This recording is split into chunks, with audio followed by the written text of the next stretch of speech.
Hey everyone, so in this video I'm going to be working on Butterick B5603, which is a pattern from 1956.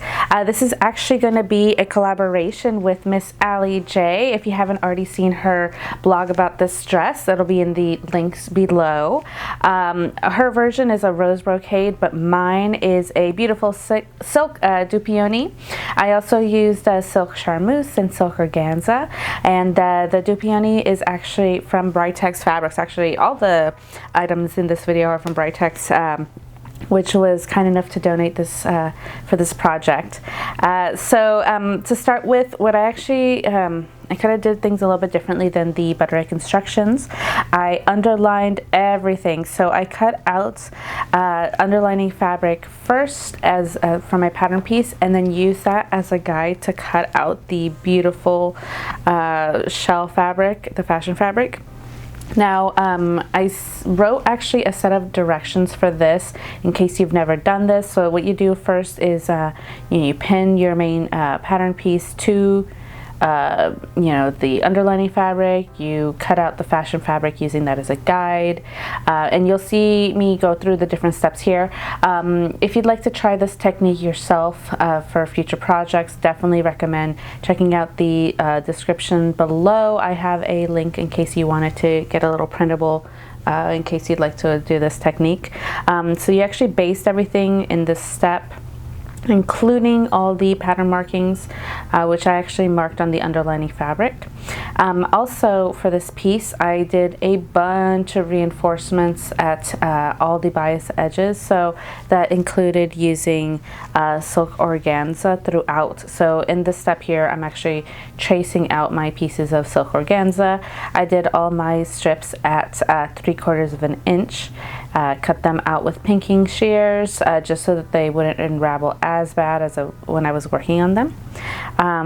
And the cool thing about the silk organza is that you can use it for everything. So if you have some left over, don't toss it. So for the organza, I put that on, as I said, my bias edges, so anything that was cut diagonally or anything that was curved. Areas specifically that I wanted to reinforce for this Butterick pattern were the V neckline, the shoulders, and the armholes.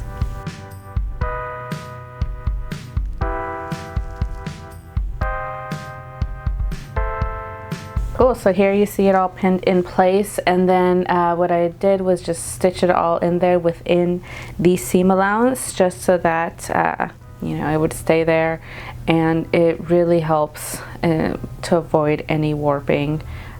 There's been plenty of pieces I've made without it, and those get stretched out like crazy, so I always recommend doing this step. So I did this on both the bodice and the skirt pieces at the top. From here, it's all darts. So because I had to do a huge full bust adjustment on my Butterick B5603, I decided to change my bust dart to more of a pleat to kind of try and minimize that, because the point on my full bust adjustment was out of control. It actually looked, pretty insane, so decided to kind of change that up. Initially, I tried to do just a straight gather, but it was not pulling in tight enough. So, if you're doing a full bust adjustment for a D cup or above, it was a nice option to change it up. And go through and complete all the small minor fixes, the darts and things on the back as well. From here, I actually decided to do the lining, even though I underlined everything. So after this point, I'll be working on the lining and doing a bunch of understitching throughout the top. And this was nice because at this point, the entire bodice was totally stable, not shifty at all, so I was able to kind of work on the lining quickly and know that that was not going to stretch out in the time that it was being moved around my workspace.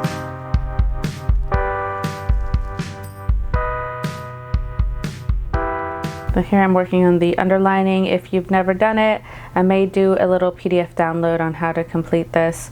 It's pretty simple, but you're basically just making sure that your lining fabric does not peek out when you're wearing it. So there it is, it's tucked in, and my bodice top was complete.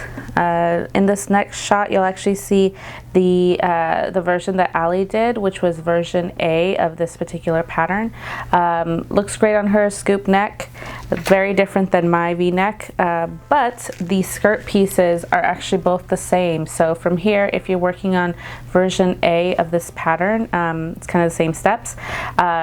Just attach everything. You kind of have to, I recommend hemming it first just because it can get a little bit weird if you're using a fabric that's a little unstable. So I hemmed everything with a rayon hem tape, sewed that on, trimmed up the hem just to make sure it wouldn't be unraveling, and then I hand stitched everything down to the underlining fabric rather than the shell fabric, just because I did not want those stitches to show.